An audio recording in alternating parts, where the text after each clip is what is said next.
139 po tayo ngayon. So,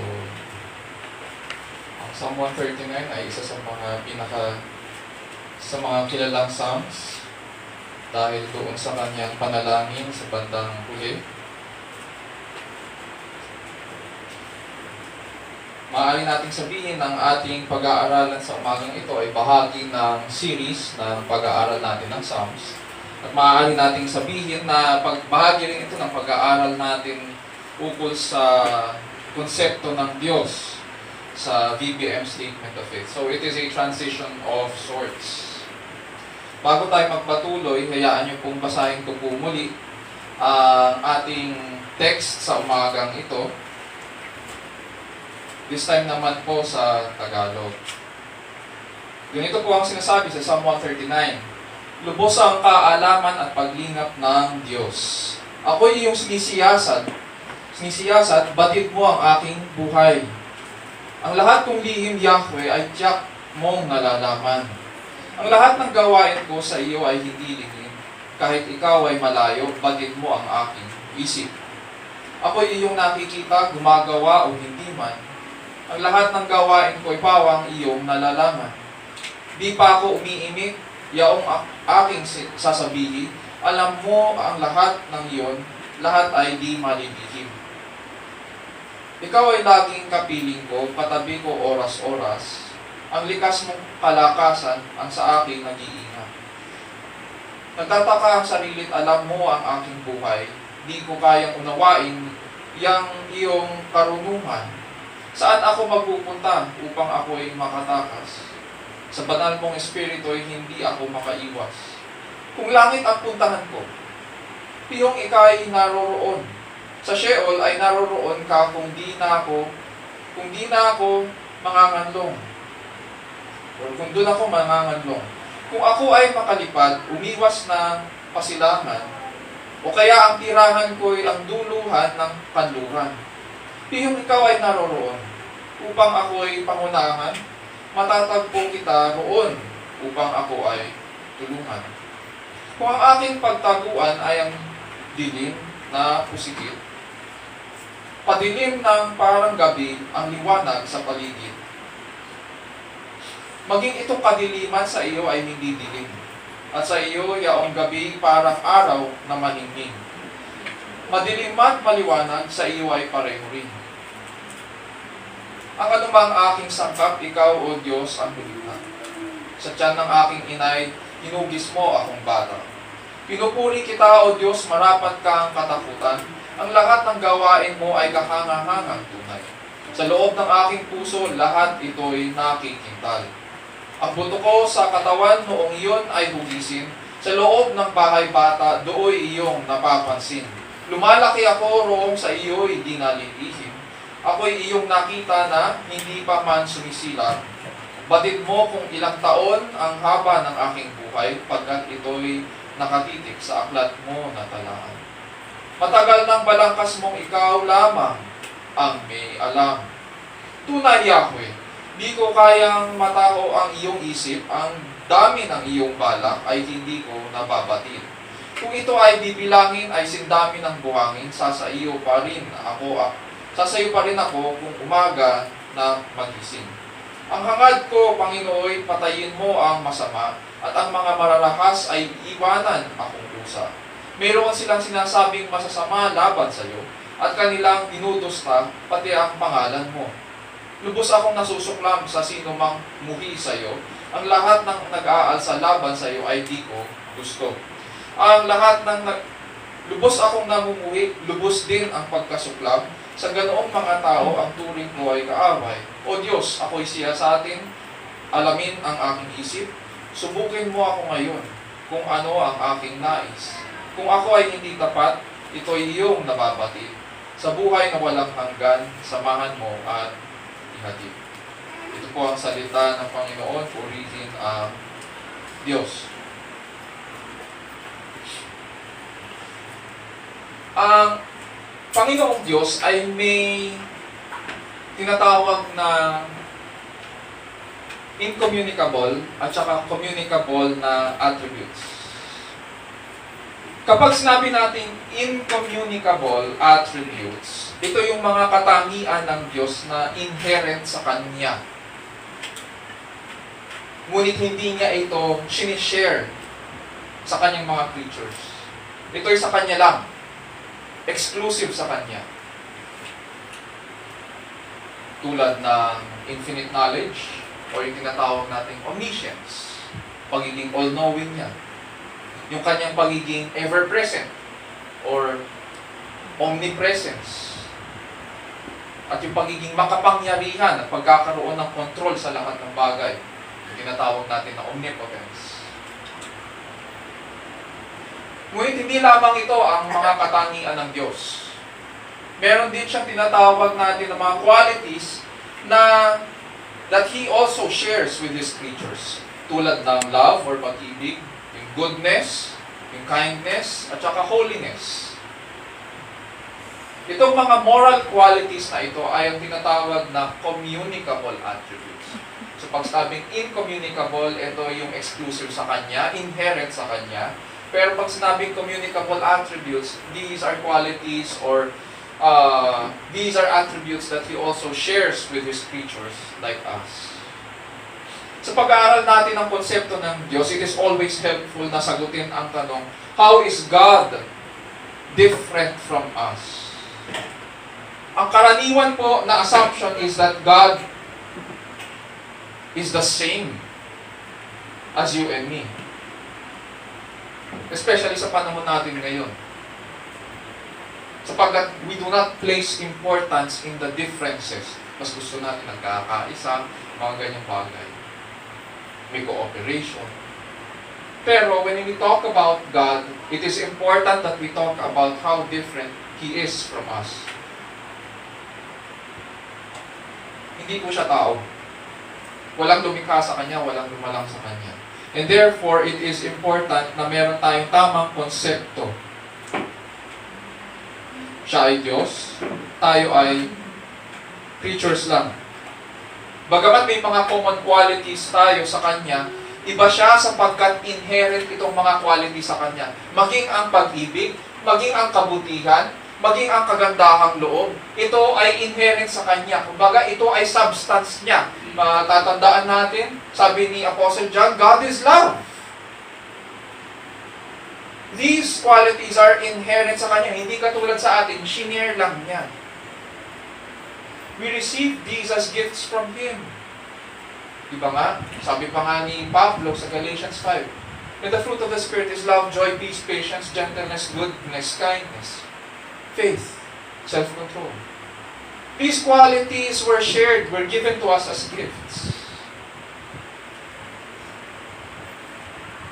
Bukod doon, ang Diyos ay walang bahid ng kasalanan.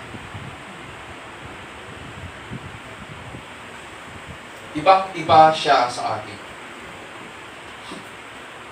Sa Genesis 1 pa lang, pinapahayag na ng kasulatan kung ano ang Diyos. Siya ang makapangyarihang manlilikha at nandoon na siya sa pasimula. Hindi po tayo ang lumikha sa ating mga sarili. Siya ang lumikha sa atin. Sa umagang ito, we will look into some of His incommunicable at saka communicable attributes. At sa ating pag-aaral ngayon, panalangin ko po na makilala natin na pinahayag ng Diyos na siya ang ating makapangyarihang manlilikha. At siya rin ang tapat na manunubos. Nawa mabuksan ang ating mga mata at ay nga sa yaman at lalim ng Kanyang biyaya para makatugon po tayo ng may pagpapakumbaba at paninindigan ng pananampalataya sa harapan po ng Diyos, sa ilalim po ng kapangyarihan ng Diyos at para sa kalwalhatian ng ating dakilang Diyos. Sa umagang ito, sa Psalm 139, ito ang ating mga itatanong.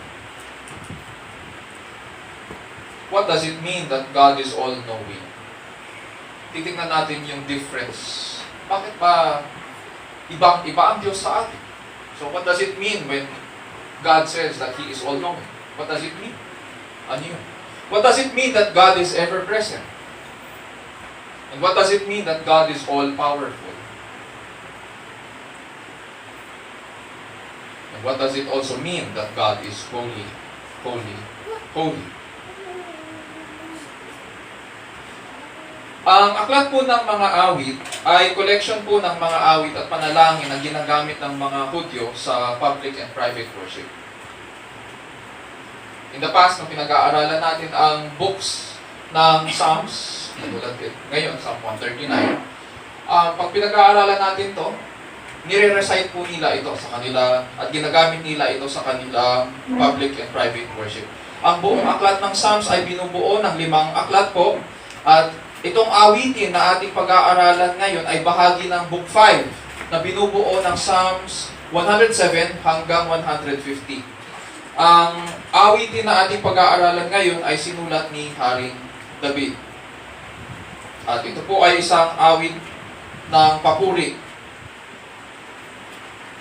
Kadalasan kapag pinag-uusapan ang papuri at pasasalamat, more or less parang synonymous ang nasa isipan natin, pero magkaiba po sila. Pag sinabing papuri, ang papuri ay awit o expression ng pagsamba o pagtataas. At ang batayan nito ay ang attributes ng Panginoon.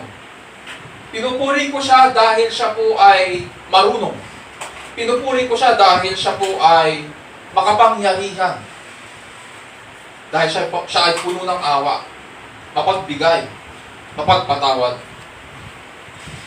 Naka-angkla, pag sinabing papuri, naka-angkla ito sa kanyang mga katangian. Pero pag sinabi natin pasasalamat, ang pasasalamat po ay expression o pag-awit na lumilingon sa mga pagpapala na natanggap natin mula sa Kanya. Pag sinabing nagpapasalamat tayo, nililingon natin ang mga mabubuti niyang gawa para sa atin. Yung mga natanggap natin sa Kanya na pagpapala at kagandahan loob. Dito sa Psalm 139, pinupuri ni Haring David ang Panginoon dahil alam ng Diyos ang lahat ng bagay at nandoon na siya sa bawat dako at panahon. Siya po ang makapangyarihang manlilikha, and therefore David warmly describes these attributes based on his experience with walking with God. Kung bibigyan po natin ng balangkas itong Psalm 139, ganito po yung magiging outline natin. Sa verses 1 to 6, makikita po natin yung omniscience of the Lord. Ito yung pagiging all-knowing niya. Sa verses 7 to 12, makikita natin yung omnipresence of the Lord, yung pagiging ever-present niya. Verses 13 to 18, number 3, yung omnipotence of the Lord, pagiging makapangyarihan niya sa lahat. And then in verses 19 to 24, pag-aaralan din natin ang kabanalan ng Diyos, the holiness of the Lord. Punta tayo sa verses 1 to 6. Ganito po ang sinasabi ni Haring David. O Lord, you have searched me and known me. You know when I sit down and when I rise up. You understand my thought from afar. You scrutinize my path, my lying down, and are intimately acquainted with all my ways. Even before there is a word on my tongue, behold, O Lord, you know it all. You have enclosed me behind and before, and laid your hand upon me. Such knowledge is too wonderful for me. It is too high, I cannot attain to it. Sabi ni Haring David sa kanyang panimula, O Lord, you have searched me and known me. This introductory statement is parang isa siyang conclusion or summary na kabuuan ng awiting ito. Sa verse 22, makikita po natin na hinihiling ni Haring David yung sa Panginoon na i-examine siya. Sabi niya sa Panginoon, search me, O God. Yun yung famous part na maririnig natin sa mga prayer meetings, sa mga responses, sa mga pananalangin, sa worship service. In some traditions, sa mga churches, ginagamit yung search me, O God, and know my heart. Yung awitin na yung ginagamit as a response pagkatapos ng mga pananalangin. And so dito, hinihiling ni Haring David sa Panginoon to search Him, to examine His heart. At dahil natapos na po ang pagsisiyasat, he has come to the conclusion in verse 1 na kilalang-kilala nga siya ng Panginoon. Tama ang naging hatol sa kanya ng Diyos. Tama yung conclusion ng Diyos ukol sa Kanya. Walang mali. Sa makatuwid, ang purpose po ng examination na ito, baka isipin lang po natin kasi, sabi ni Haring David, "O Lord, you have searched me and known me." Baka isipin natin na kaya nagsasearch ang Diyos ay para madagdagan ang pagkilala niya sa atin. Hindi po ganon ang sinasabi dito. Ang Diyos kilalang kilala tayo. Bago pa man tayo ipanganak sa mundong ito, kilala na niya tayo. And so, walang nadadagdagan sa knowledge ng Diyos as if merong kulang. Or as if nababawasan ito. Hindi ganon. God knows all things. Ang purpose ng examination, o yung sinasabi ni David na, "O Lord, search me and know me," ang purpose ng searching dito ay para maipahayag kay David na tama at tuwid ang Diyos sa kanyang mga hatol. Ito ay para kay David at makilala niya ang Diyos. Na alam ng Diyos ang lahat ng mga bagay. Sa original language, itong salitang know, sa verse 1, ay may connotation ng intimacy or closeness. When you know someone, at kilalang-kilala mo siya, ibig sabihin close kayo dahil marami kang alam tungkol sa kanya. Parang tulad sa magkakaibigan na kilala nila ang isa't isa. Alam nila ang favorites, alam nila ang favorite ng isa't isa, yung mga favorite colors, favorite na pagkain. Alam nila kung anong oras nagigising, anong oras natutulog. Alam nila kung ano ang ayaw sa mga bagay-bagay. "O Lord, you have searched me and known me." Ang pagkakilala sa atin ng Diyos ay thorough at saka complete. To every detail. God knows us even more than we know ourselves. Mapapansin din po natin na itong pagkilala ng Diyos sa kanyang mga hinirang ay nabibigyang diin sa pagkakagamit ni Haring David sa pangalan ng Diyos. Mapapansin natin na hindi niya ginamit ang salitang God dyan. "O Lord," sabi niya. Sa original language, ang salitang ito ay Yahweh. It is God's personal name. Kung sinusulatan natin ang ating mga Bibles at nilalagyan natin ng notes ito, there is a distinction between the use of Yahweh at saka God. Itong personal name ng Diyos ay binigay niya sa kanyang bayan. It is His covenant name. At pinahayag niya ito sa kanyang mga hinirang. Siya na nakikipagtipan at nais maging malapit sa kanyang mga hinirang. And so tama lang, nabibigyan ng emphasis ngayon itong closeness ng Diyos kay Haring David. And so, just how much does God know about His people? We need to ask. In the next verses, pinapaliwanag ito ni Haring David. Sabi po niya sa verses 2 to 5, or 2 to 3 muna, "You know when I sit down and when I rise up. You understand my thought from afar. You scrutinize my path and my lying down and are intimately acquainted with all my ways."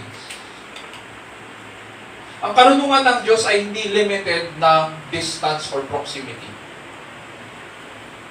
Hindi porket ang luklukan niya ay nasa kaitaas-taasan at nandito tayo sa lupa, ay hindi na niya alam ang nangyayari po sa atin. Tayo, pag meron tayong kaibigan at hindi natin, at nasa malayong lugar siya, it is possible na hindi niya alam ang lahat ng nangyayari sa atin. At hindi rin natin alam ang nangyayari sa kanila. Ganon din sa mga mahal natin sa buhay. Pag nag-abroad sila, ang panalangin natin ay proteksyonan sila ng Panginoon. Bakit? Kasi hindi natin nakikita ang nangyayari sa kanila. Our knowledge is limited by distance. Pero dito naiintindihan ni Haring David na ang Diyos nakikita ang lahat. Alam ang lahat. And His knowledge is not limited by distance.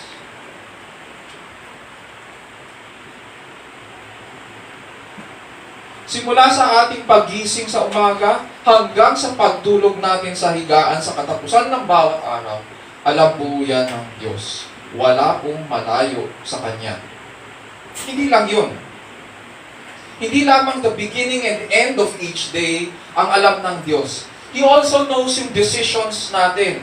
Sabi nga ni Haring David, you scrutinize my path and my lying down. Yung salitang scrutinize yun, ibig sabihin, hinihimay-himay mo pa nga yan eh. Alam mo. Kahit tayo minsan, litong-lito tayo sa mga pinagagagawa natin. Gagawa, magdidesisyon tayo. Litong-lito na ako. Ang Diyos hindi. Hindi siya nalilito.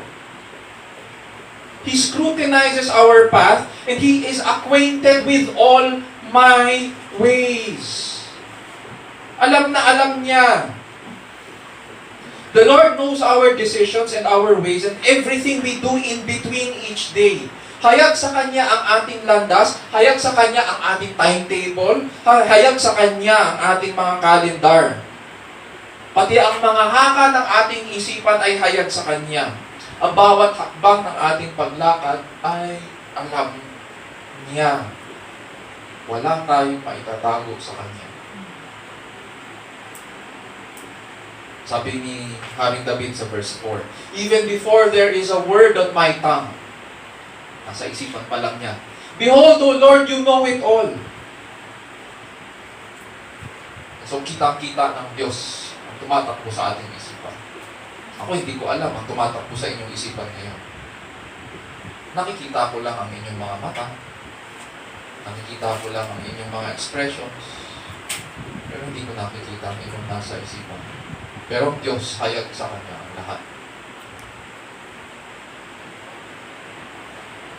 At dahil dito, sa natutunan ni Haring David, sa kanyang natuklasan tungkol sa Diyos, anong naging response niya? Anong nararamdaman niya ngayon? Verse 5 and 6, ganito po ang sinasabi.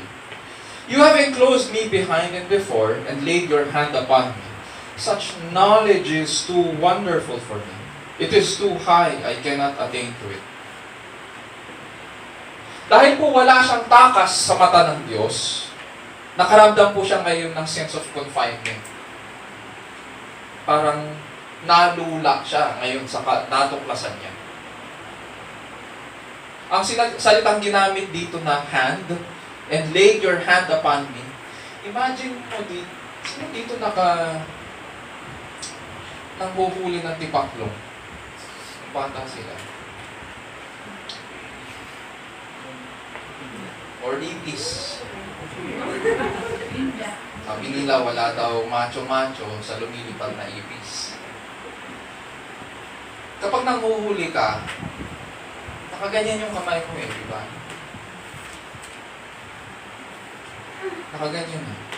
Lalo na pag may tipaklong sa loob ng bahay. Pag ganyan, pakap. Yan yung tinutukoy dyan. Hindi siya ordinaryong palad na nakaganyan, na flat. Nakaganyan. Sa original language, ganun ang pagkakagamit ni Haring David sa hand dito. So, ang feeling ni Haring David ngayon, parang siya yung tipaklong. Ginano ng Diyos para hindi makatakas. Feeling niya ngayon, confined siya dahil sa kaalaman ng Diyos. Para siyang ipis na nahuli at tinakloban para hindi makatakas at nare-restrict siya ngayon.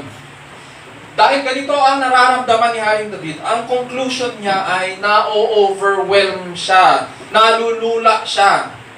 Sabi nga niya, it is too much for me to handle. It is wonderful. Ang salitang wonderful dito ay hindi yun yung positive na wonderful. Ay, wonderful. Hindi ganon. Hindi siya expression na positive. Para sa kanya, it is too extraordinary. It is supernatural. Nalulula ako, hindi ko kaya, hindi ko maaabot. Hindi ko kaya maintindihan. Nare-restrict ako. Feeling ko parang nakulong ako. Laging may nakabantay sa akin.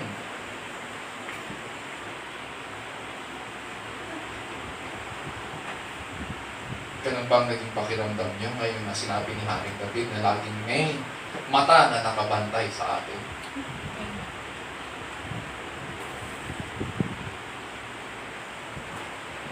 To some extent, bigla akong natandaan, may katotohanan din yung sinasabi sa jeepney. God sees who does not pay. Pero alam naman natin, ang tawag nila sa who does not pay ay mga hudas talaga. Pero to some extent, may truth to. Kita ng Diyos ang lahat. And so first, what does it mean that God sees all things? The Lord knows all things and His knowledge is not limited by distance. The Lord knows all things and His knowledge is not limited by distance. Sabi nga sa Psalm 147:5, great is our Lord and abundant in strength. Kanina kinanta natin yung great. Di ba yung greatness ng Panginoon, inaawit natin yung kanina. Great is our Lord and abundant in strength. His understanding is infinite. Walang hangganan ang kanyang kaalaman. Hindi natin ito masusukat, hindi natin ito maaarap. Which now leads us to verses 7 to 12. The omnipresence of God. Pag sinabing omni, it means all. All-encompassing. So, omni plus presence, omni plus science, omni plus potence, may all. Sabi niya sa verses 7 to 12, where can I go from your spirit, or where can I flee from your presence? If I ascend to heaven, you are there. If I make my bed in Sheol, behold, you are there. If I take the wings of the dawn, if I dwell in the remotest part of the sea, even there your hand will lead me, and your right hand will lay hold of me. If I say, surely the darkness will overwhelm me, and the light around me will be night, even the darkness is not dark to you, and the night is as bright as the day. Darkness and light are alike to you. So pagkatapos pagbulay-bulayan ni Haring David ang ukol sa kaalaman ng Diyos, nagtanong siya ngayon, dahil po ang kaalaman ng Diyos ay hindi limited sa layo natin, physically sa Kanya, kung si Haring David kaya ang lalayo naman, makakatago kaya siya sa Diyos? Yun yung tanong niya dito. Ano kaya ang sagot? Makakatago kaya siya? Sabi po ni Haring David sa verses 8 to 10, nagpresent siya dito ng ilang mga extreme na hypothetical situations. Kumbaga, ipagpalagay natin, sabi niya, if I ascend to heaven, you are there, sabi niya. If I make my bed in Sheol, or if I take the wings of the dawn, if I dwell in the remotest part of the sea, ito lahat ay yung mga extreme na situations. Isa-isahin lang po natin. Yung binanggit niya na heaven dito, yung tinutukoy niya ay hindi lamang alapaang. Ang tinutukoy po niya dito ay hindi yung pamunuan ng himpapawid. Ito po ang mga kinalalagyan ng mga anghel.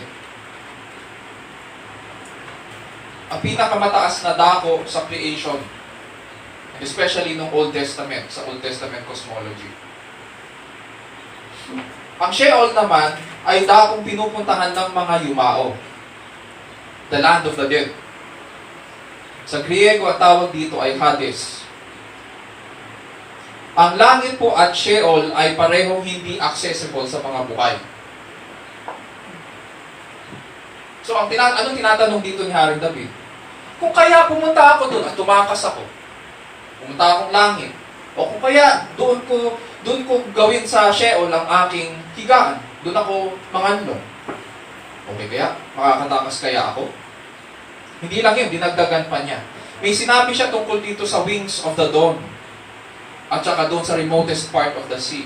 Ang illustration dito ay kapag ang araw po, kasi iba na ang orientation natin ngayon kapag ang araw sa umaga ay wala po.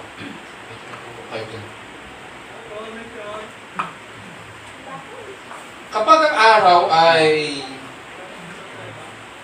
pagmadaling araw, saan lumalabas ang araw? Sa east o sa west? Diba? Meron tayong formula. The sun rises in the east and sets in the west. Okay. So, ang pinag-uusapan dyan ay ang pagbukang liwayway at saka ang pagbaba ng araw o pagtatakip silim. Diba? So, the sun rises in the east and sets in the west. Yung tinutukoy niya dyan na, if I take the wings of the dawn, ang tinutukoy dyan ay sunrise. Pagbubukang liwayway. So sabi niya, kung ako, literal, kung gagawin itong bagay na ito, at magtatago ako doon sa kinalalagyan ng araw, pag siya po ay hindi pa luluko. Lalabas pa lang. Sisikat pa lang siya. Okay. Sisikat pa lang. Kung doon ako magtatago. At ngayon, ang mangyayari sa akin ay kukunin ko, kasi napakabilis kasi na ng sinag ng araw eh. Ganito yung konsepto nila ng speed of light. Dahil sa bilis ng sinag ng araw, kung kaya kunin ko yun, at doon ako magtatago, sabi niya, kung saan bumababa ang araw. Kasi pagkatapos nun, hindi mo na makikita ang araw eh. Para sa kanila, ganun yung understanding nila. Bumababa, sumisikat, bumababa, lumulubog yung araw sa dagat. Kung ganun ang gagawin ko at magtatago ako, makakatakas kaya ako? Ano po ang sagot niya? Verse 10. Even there your hand will lead me, and your right hand will lay hold of me. Doon siya pangungunahan at papatnubayan ng Diyos. Hindi po siya pababayaan. Yun yung sagot. Kahit na magtago ako sa araw, at doon ako sa kailaliman, kung saan bumababa ang araw, sabi niya, hindi ako makakatakas sa'yo. Sabi niya, papatnubayan mo pa nga ako eh. Your hand will lead me, and your right hand will lay hold of me.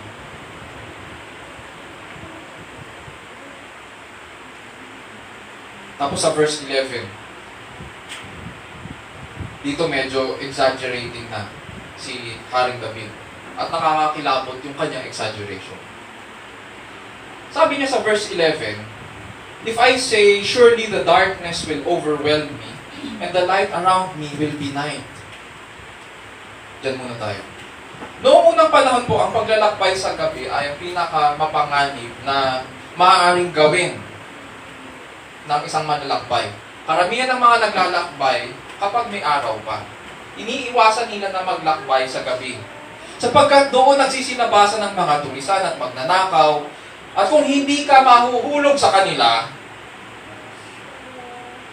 ang papatay sa iyo ay mga mababangis na hayop sa daan. Idagdag pa natin dyan.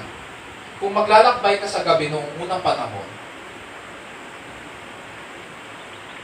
hindi mo makikita ang daan. Hindi masyado. Yung ating mga mata, hindi sapat para makita ang lahat ng bagay sa gabi. Tandaan po natin, may mga hayop na mas matalas pa ang paningin sa atin pagdating ng gabi. Ang nighttime ay hindi natin specialization. So, ano itong dinidescribe ni Haring David? Kung ako ay sabi niya, if I say surely the darkness will overwhelm me, kung balutin ako ng kadiliman, and the light around me will be night. At dahil binalot siya ng kadiliman, yung liwanag ngayon ng araw, mawala na. Kung ang liwanag ng araw ay mawala na sa aking buhay, ano yan? Parang, kung ikaw ay maglalakbay at ganun daw ang mangyari sa iyo, lagi kang nangangamba, nakakatakot.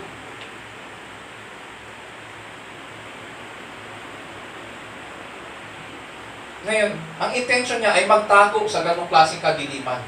Yung kadiliman, ganito kasi yun. Kanina, nung inaayos natin ito, madilim, di ba?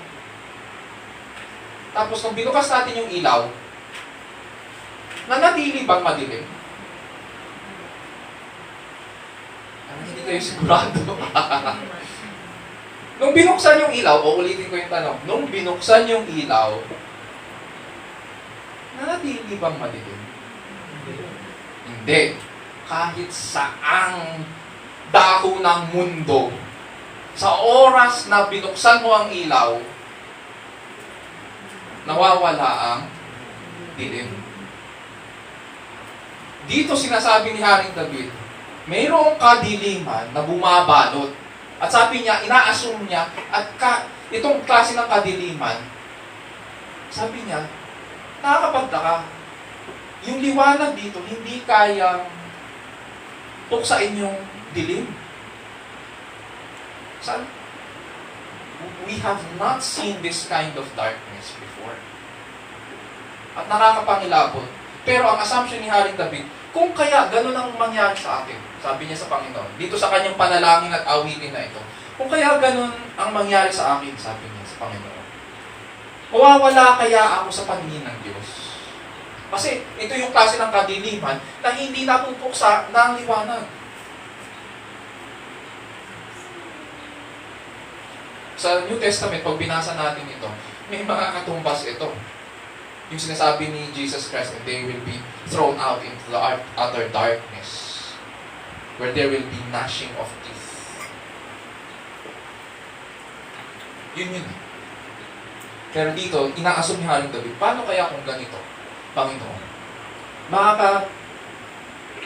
Makakatago kaya ako? Mawawala ba ako sa iyong paningin? Verse 12, anong sagot? Even the darkness is not dark to you, and the night is as bright as the day. Darkness and light are alike to you. Wala raw pinagkaiba sa mata ng Diyos ang dilim at liwanag.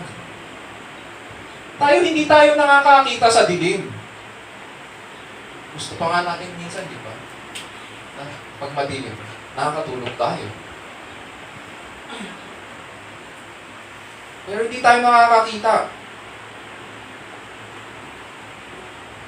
Pero sa mata ng Diyos, wala raw pinagkaiba ang dilim at liwanag. Walang limitation ito sa Diyos. Parehas dilim at liwanag, hayag ang lahat sa kanyang mga mata. And because of this, nakaramdam ngayon ng kapanatagan sa Panginoon itong si Haring David. Sapagkat walang nakukubli sa kanyang harapan.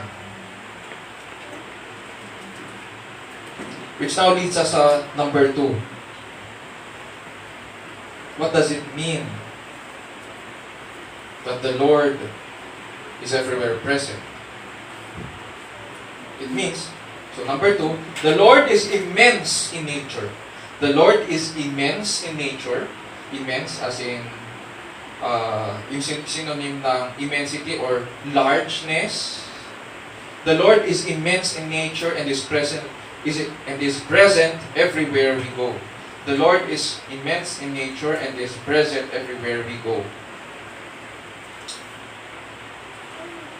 Ang salitang immense sa church history po ay defined by, may pinagkaiba ang pagkaka-define ng mga theologians sa immensity ng Diyos doon sa dinidefine ng mga dictionaries. Pag sinabi ng mga dictionaries na immense, may kinalaman po ito sa largeness of size or sa greatness of number or quantity. For example na lang, pag sinabing, I just witnessed an immense wave smash against the rocks. Pag sinabing, greatness in size yun. Pag sinabing, he commanded an immense army, ang pinag-uusapan doon ay yung greatness of quantity. Pero sa mga theologians, sa pag-aaral ng theology, ang immensity po ng Diyos ay described as His fullness and glory and perfections na hindi nalilimitahan ng time and space. His perfections cannot be limited by time and space. Hindi siya maaaring i-contain ng space. Kaya nga He is everywhere present. Tayo, confined tayo by time and space. Siya hindi. He is everywhere present. Sa panahon po natin ngayon, may mga nagsasabi na dahil ang Diyos ay omnipresent or immense, it is because He is in everything. Baka may marinig tayong ganyan. God is in everything. Nasa mga ilog siya at mga puno na nasa hangin, nasa kalawakan, and because God is in all, God is also in me. Mali po ito. Yung ganitong maling katuruan, it goes by many names. Pwedeng ito ay Eastern idolatry. Maririnig rin natin ito na tinatawag na New Age. God is in everything. And because God is in everything, God is also in me. New Age ito, New Age teaching. Sa theology, ang tawag namin dito ay pantheism. Pan means everything. Theism means the worship of God. Also, the worship of God in everything. Mali ang turo na ito. Ang implication po kasi ng maling katuroang ito, na God is in everything or God is in nature, ay ito. Because God is in me, ang Diyos ay hindi personal being. He is in everything. Hindi siya nagpapahayag ng kanyang pamantayan. Dahil ang Diyos ay nasa sa akin, ako ngayon ang gumagawa ng aking pamantayan. Ako ang masusunod. Ganon siya. God is in everything, God is in all is in God. And therefore, God is in me, and therefore ako gagawa ngayon ng sarili kong pamantayan. I am the captain of my soul. Ako ngayon ang may pamantayan. Ang Diyos ay hindi personal being. Ito rin ang dahilan bakit marami ngayon ang nagsasabi at narinig natin ito. Kung nanonood tayo dati ng Oprah, narinig na rin natin ito. Sa mga stations, yung interview ni Isa Sigera, lately, or recently, itong June, na feature sa TV5, ang sinasabi nila, they are spiritual but not religious. Gusto nilang paniwalaan tungkol sa Diyos, pero ayaw nila ang pag-aaral ng salita, ayaw nila na nagtitipon, ayaw nila yung mga ganong klaseng bagay, sapagkat ang gusto nilang masunod ay ang kanilang mga sarili. Ngayon, ano ang masama doon? Ang masama doon, sarili mo ang nasusunod. It does not point you to Christ. It is a false teaching and it is anti-gospel. At dahil it is anti-gospel, there is no salvation in that false teaching. And in any false teaching for that matter, there is no power to save. Punta tayo sa pangatlo. Verses 13 to 18, the omnipotence of God. The omnipotence of God. Sabi dyan ni Haring David, "For you formed my inward parts, you wove me in my mother's womb. I will give thanks to you, for I am fearfully and wonderfully made. Wonderful are your works, and my soul knows it very well. My frame was not hidden from you when I was made in secret and skillfully wrought in the depths of the earth. Your eyes have seen my unformed substance, and in your book were all written the days that were ordained for me, when as yet there was not one of them. How precious also are your thoughts to me, O God! How vast is the sum of them! If I should count them, they would outnumber the sand. When I awake, I am still with you." Simula sa verse 1, napapansin natin ang personal pronoun na ginagamit ni Haring David. You. Ang ginagamit niya. Hindi katulad ng ibang mga nagpapalaganap ngayon, ang gusto nilang gamitin sa Diyos ay it. Siya, you. Ang Diyos ay isang personal being. Hindi siya in everything. Yes, He is everywhere present, but He is not God in every single nature, part of nature. Hindi siya nasa batis o sa dagat. Hindi siya ang Diyos ng mga puno o nasa puno. Hindi ganun. He is a personal being. Kaya nga, you ang gamit niya. Hanggang dito. At manghang-mangha si Haring David sa pagkakagawa ngayon sa kanya nitong Diyos na nais maging malapit sa kanya. Manghang-mangha siya kay Yahweh. Sabi niya, "For you formed my inward parts, you wove me in my mother's womb." Noong unang panahon po, may basic understanding na po sila ng mga procreation at saka natural reproductive processes. But David emphasizes dito that God is the cause of it all. Sa mga katuwid, pag nakikinig tayo minsan kasi sa mga reproductive processes, pag sinabi kong reproductive process, ito po yung pag-meet ng sperm cell at saka ng egg cell. At ang nangyayari, pag nanonood tayo ng mga science videos, makita natin na nandyan yung egg cell ng babae, nag-iisa lang, tapos maraming sperm cell, at isa lang ang nakakapasok. Diba? Ganun siya eh. Isa lang. Hindi pwedeng dalawa, hindi pwedeng tatlo, isa lang. Noong unang panahon, meron na silang knowledge, basic knowledge. Hindi nila alam ang mga bagay na ito na nalalaman natin ngayon.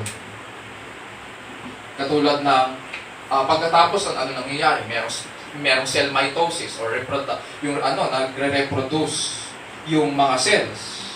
Nagre-replicate sila. Ang alam nila ay ito. Ultimately, Diyos ang nagbibigay ng anak. Diyos ang lumikha sa bawat sangkap ng pagkatao ni Haring David, sabi niya. Ang anumang aking sangkap, sabi sa Tagalog, ikaw, O Diyos, ang lumikha. You formed my inward parts. Sa mga tuwid, hindi swertihan na nagsama ang sperm cell at ang egg cell at pagkatapos nun ay nag-replicate sila. Hindi swertihan yon. Sabi ni Haring David, Diyos ang pumapatnubay. Siya yung nagsusustain nun. At pagkatapos nun, siya rin ang humubog kay Haring David upang siya ay maging bata sa sinapupunan. Sa bawat stage, from creation to development, nandoon ang Diyos. And because of this awareness, or because of this revelation, ano ang naging tugon ni Haring David sa Diyos? Verse 14, I will give thanks to you for I am fearfully and wonderfully made. Wonderful are your works and my soul knows it very well. Sa panahon po natin ngayon, may mga kababaihan na nagpapalaganap na ang fetus daw sa loob ng kanilang katawan ay bunch of cells lang. Malamang narinig po natin yung mga ganyang klaseng mga turo. Na ang fetus daw ay bunch of cells lang. Hindi raw ito maituturing na tao hanggat hindi ito lumalabas sa kanilang katawan. Therefore, may karapatan silang ipa-abort yung fetus na yon kasi bunch of cells lang. Walang buhay daw yun. Napaka-ungodly ng teaching na ito at pinapakita natin ang kawalan ng takot at paggalang po sa Diyos. Dahil ang sanggol po ay tao, ito ay yung ginagawa ng mga kababaihang ito ay pagkitil ng buhay. Napakalaki ng pananagutan po nila sa Panginoon. Sa ginagawa nila. Dito po sa ating passage, when David realizes yung complexity and beauty ng kanyang pagiging tao, wala siyang nagawa kundi magpasalamat at matakot sa Diyos. Sabi niya, I will give thanks to you, for I am fearfully and wonderfully. Nandiyan na naman yung salitang wonderful. Pwede natin sabihin na supernatural. Pwede sabihin natin na extraordinary. He is fearfully and wonderfully made. Natakot siya sapagkat kamay mismo ng Diyos ang nagbigay buhay sa atin. Ang kamay ng Diyos. Na-imagine ko siguro habang sinusulat ito ni Haring David. Bumalik sa kanyang isipan malamang ang Genesis chapter 1. In the beginning, God created the heavens and the earth. And the earth was formless and void. And darkness was on the face of the deep. And the Spirit of God moved over the waters. And God said, let there be light. And there was light. Everything in creation, ang ginamit ng Diyos para likhain ang mga bagay-bagay ay ang kanyang salita. Pero sinasabi sa atin ng scriptures na ang lalangin ng Diyos ang tao, ang ginamit niya ay ang kanyang kamay. God took a personal approach sa paglikha sa atin, sa pagbigay anyo sa ating pagiging tao. At ganun din ang sinasabi dito ni Haring David. Kaya natatakot siya. Hindi raw natin maitatanggi na Diyos ang gumawa ng mga bagay na ito because kung taong gagawa nito, marunong ba tayo? At saka paano natin malalaman ang mga bagay na ito kung hindi natin sisiyasatin? Paano mo sisiyasatin? Papantayan mo. May kapasidad tayong bantayan ng mga bagay na ito. Nandun po ba tayo noong nagtagpo ang sperm cell at yung sperm cell ng lalaki o yung sperm cell ng ating tatay at yung egg cell ng ating nanay? Nandun ba tayo? Tanda ko nung maliit yung mga anak namin, sinasabi namin, nung wala pa kayo, nandun pa kayo sa dagat. Sa kalaliman ng dagat. Nandun pa kayo. Wala pa kayo dito. Ganun yung paliwanag namin sa kanila. Tandaan niyo. Nandun ba tayo? Noong nagkaroon ng cell replication? Nung nagtagpo sila, pagkatapos ng cell replication, nandun ba tayo? Nabantayan po ba natin yun? Were we able to superintend the development processes para makuha ang specific features ng ating mga magulang? Bakit ang mata ng tatay ang nakuha? Bakit hindi sa nanay? Bakit nakuha yung hugis ng katawan ng kanyang nanay at hindi naman yung kanyang tatay? Bakit mayroong mga ugali tayo na nakikita sa atin ng ating mga magulang pero hindi naman nila tinuro sa atin? Bakit yung aking panganay ay may ugali na nakuha sa akin?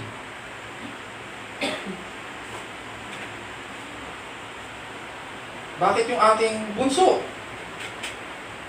May mga ugali na nakikita ko na nakuha sa aking asawa. Masusubaybayan ba natin ang bagay na ito? Para sabihin natin na walang Diyos? In spite of the advancement in science, hindi nito kayang ipaliwanag ang lahat. Useful ang science. Nandun tayo. But it falls short in understanding the supernatural or yung wonderful works of God that my soul knows it very well. Nakatatak sa ating kaluluwa ang paglalang sa atin ng Diyos. Sabi ni Haring David. Sa verses 15 to 16, dinugtong niya, "My frame was not hidden from you when I was made in secret and skillfully wrought in the depths of the earth. Your eyes have seen my unformed substance." Ito yung sagot sa natanong natin, nandun na ba tayo? Wala tayo. Tayo nga yung ginagawa nun eh. Siya, nandun na siya. Kita niya lahat. "Your eyes have seen my unformed substance. And in your book were all written the days that were ordained for me, when as yet there was not one of them." Maaaring hindi natin kita ang lahat ng nangyayari sa sinapupunan. Ngunit sa kanyang mga mata, hayag ang lahat ng bagay. Tayo po ba ang nagbigay sa sarili natin ng puso at utak? Tayo po ba?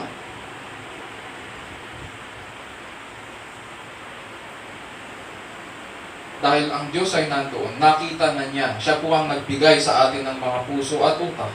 Siya rin ang nagbigay sa atin ng unang pagtibok nang pinadaloy niya ang dugo sa ating katawan. Nandun din siya nang lagyan tayo ng mga buto at bigyan tayo ng laman.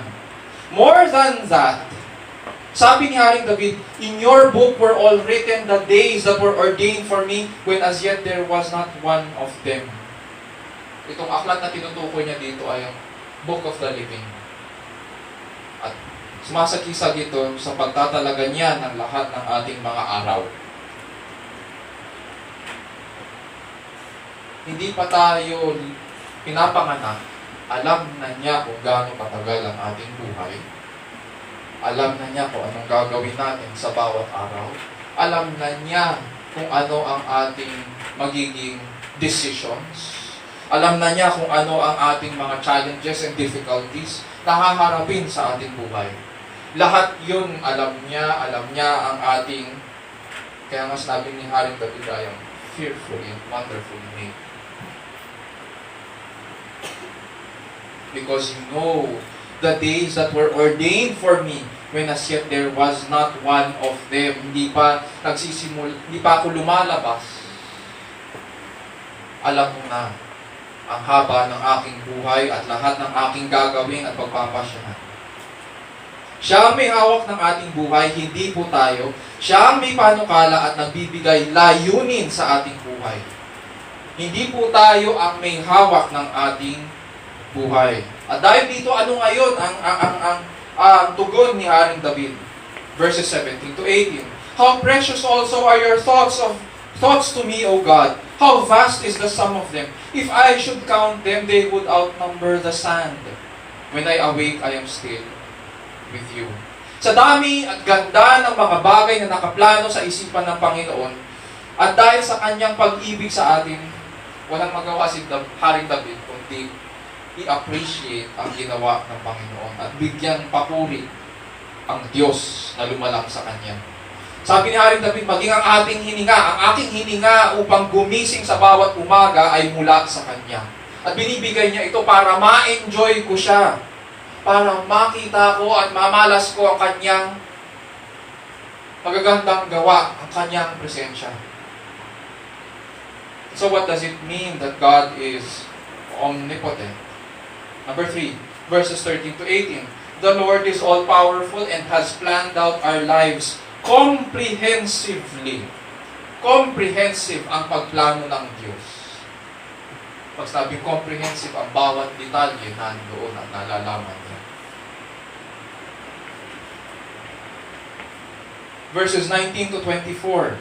Tingnan natin yung kabanalan ng Diyos.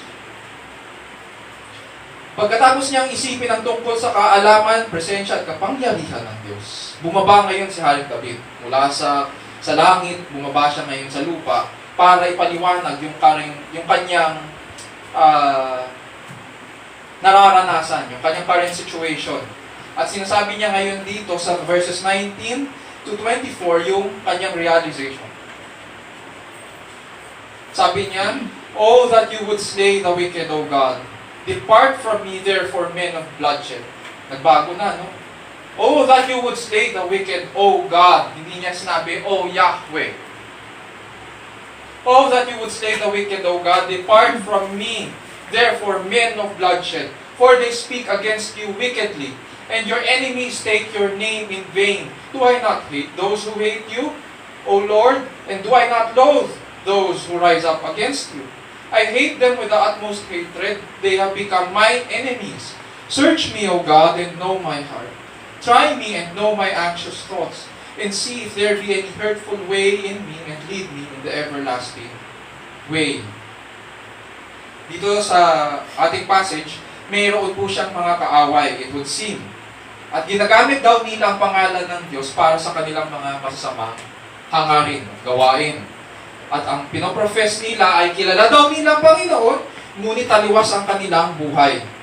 Ano ba daw yung kanilang buhay? Marakas sila, walang pagkilala sa katarungan, at mabilis sila magsalita laban sa Diyos. Mabilis rin sila pumatay. At dito, dinedescribe ngayon ni Haring David ang pinakita sa kanya ng Panginoon. And he says it in prayer form. Verse 19, "Oh, that you would slay the wicked, O God. Depart from me, therefore, men of bloodshed." Yun yung mga descriptions. Verses 21 to 22, "Do I not hate those who hate you, O Lord? And do I not loathe those who rise up against you? I hate them with the utmost hatred. They have become my enemies." Dito muna tayo. Sa unang basa, parang ang lupit ni Haring David. Palibasa na rin kasi yung ating pandinig, masyado tayong nahasa sa mga ungodly concepts ng panahon natin. Nasanay tayo na naririnig na ayokong mag-judge. Samantalang hindi naman tinuturo sa Bible na huwag kang mag-judge. You can judge, of course. You can do that righteously. Or, namihasa tayo na naririnig, ay, hateful speech yan. Hindi ka dapat nagsasabi ng mga ganyang bagay. Porket hindi ka agree sa kapwa mo, hateful speech na. Ngunit kailangan nating maintindihan na itong sinasabi ni Haring David ay hindi tungkol sa atin. Nawala na siya. Hindi ito tungkol sa atin. Ang tinuturo ni Haring David dito, it is about him responding to God's revelation of himself. It is about responding to God's revelation of himself. Pinahayag po ng Diyos kay Haring David na siya ang may akda ng buhay ng lahat ng tao. Diyos ang nagtatalaga ng bawat araw ng ating buhay. Pagpapala po ito. Thank you. Hindi pa, ngayon, dahil pagpapala ito, hindi pa dapat natin pinapahalagahan at iniingatan ang ating buhay bilang takot sa Diyos? Hindi ba dapat pinapahalagahan natin ang buhay? Bilang takot sa Diyos, tinanggihan ni Haring David ang kanilang mga gawa at inilayo niya rin ang kanyang sarili sa kanila. Kilala niya rin sa kanyang buhay at sa kanyang pagkilala sa Diyos. Kilala niya kung sino ang karapat-dapat lang na gumanti. Diba? Sabi ng Diyos, vengeance is mine, saith the Lord. Sabi rin ni Job, the Lord gives, the Lord takes away. Blessed be the name of the Lord. Siya po ang may kapangyarihang magbigay ng buhay, siya rin ang kumukuha nito. And so, ang ginawa ni Haring David, pinasan niya sa Diyos. Pinasan niya sila. Bahala na Panginoon sa inyo. Kaya nga mababasa natin dyan na, O Panginoon, hangad ko na patayin mo ang mga masama. Hindi naman niya sinabi na siya ang papatay. Sinabi niya, bahala na ikaw, Panginoon, sa buhay nila. Ipinasa niya sa Diyos. Dahil kinikilala niya na ang Diyos ang may hawak ng ating buhay. Ngayon, paano yung hatred niya dyan? Ang hatred niya dyan ay may kinalaman sa kanilang mga gawa. Tama naman eh. Tama naman na kamuhian natin ang mga gawa ng mundong ito. Tama lang na hatulan ang kanilang mga gawa na hindi dapat tayo umaayon sa kanilang mga gawa. Tama naman yun eh. Kung tutuusin, pag tinignan natin pagdating natin sa Ebanghelyo, sino po ang mga masasama? Tayo yun ah. Tayo yung mga makasalanan. Nilalag tayo ng Diyos sa kanyang larawan at wangis, hinubog niya tayo sa sinapupunan ng ating ina, ngunit ano ang sinukli natin sa kanya? Left and right, nilalabag natin ang kanyang mga pamatayan at ginagamit ang kanyang pangalan sa walang kabuluhan. Tayo ang dapat na maparusahan. At kung hahatulan ng Diyos ang mga tulad natin, kung hahatulan man niya tayo, matuwid pa rin siya. Kung itapon niya tayo sa Sheol at doon sa kailaliman, matuwid pa rin ng Diyos. Yun ang dapat ang para sa mga makasalanan. Pinaparusahan. Yun ang tawag ng katarungan. Sapagkat ang Diyos ay banal, banal, banal. Ngunit pinarusahan pa tayo? Hindi. Sa kanyang kagandahang loob, ibinilang ng Diyos ang ating mga kasalanan sa kanyang anak na si Jesucristo. Iba ang namatay para sa ating mga kasalanan. Hindi tayo. Iba ang hinatulan. Iba ang kinabuhian. sa kanyang kabutihang loob at awa, ginawa ito ng Diyos para sa ating ikapawalang sala. Napakabuting Yahweh. Puno ng karunungan, katuwiran at pagmamahal. Bagamat minsan sa ating mga pag-aalinlangan at pagkukulang ay makakaramdam po tayo na para tayong kinukulong. Na parang lagi siyang nakabantay sa atin, na parang isang sadista na sa bawat pagkakamali mo may nakaabang na pamalo. Hindi ganun ang Diyos. Siya po ang pumapatnubay at nag-iingat sa atin. Wala tayong dapat na ikabahala.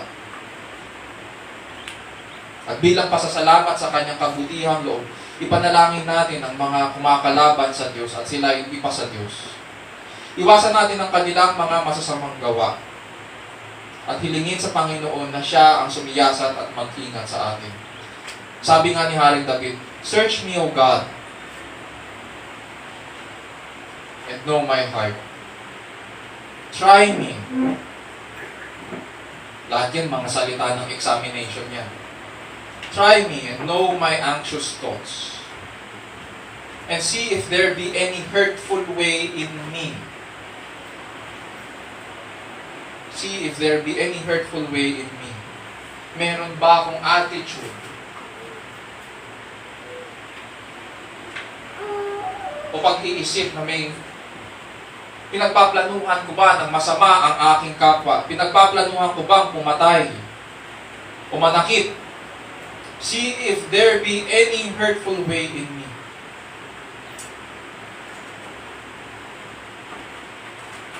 Sapagkat ayaw ni Haring David yun. Sabi niya, ano ang nais niya? Pagkatapos mo kung siyasatin, ano daw? Lead me in the everlasting way. Mga kapatid, minsan ang awiting itong Psalm 139, ay nagiging empty response na lang sa mga panalangin. Pagkatapos manalangin, sasabihin na, tumayo po tayo lahat. Bigkasin natin ang ating response. "Search me, O God, and know my heart today." Kanta lang ng kanta, pero walang kabuluhan. Walang kahalagahan. Nagiging routine ang pagsamba sa Diyos. Nagiging routine, nawawala ang appreciation sa Kanya. But it should not be. Kilalang kilala po tayo ng Panginoong Diyos. Hindi tayo maaaring magtago sa Kanya sapagkat Siya po ang lumalang sa atin at nagtakda kung gaano kahaba ang ating magiging buhay dito sa lupa. Pinahayag niya ang mga bagay na ito kaya lumapit po tayo sa Kanya at hilingin na samahan niya tayo hanggang marating natin ang buhay na walang hanggan. Mga kapatid, isa puso natin ang mga bagay na ito at pasalamatan natin ang ating dakilang Panginoon. Tayo manalangin.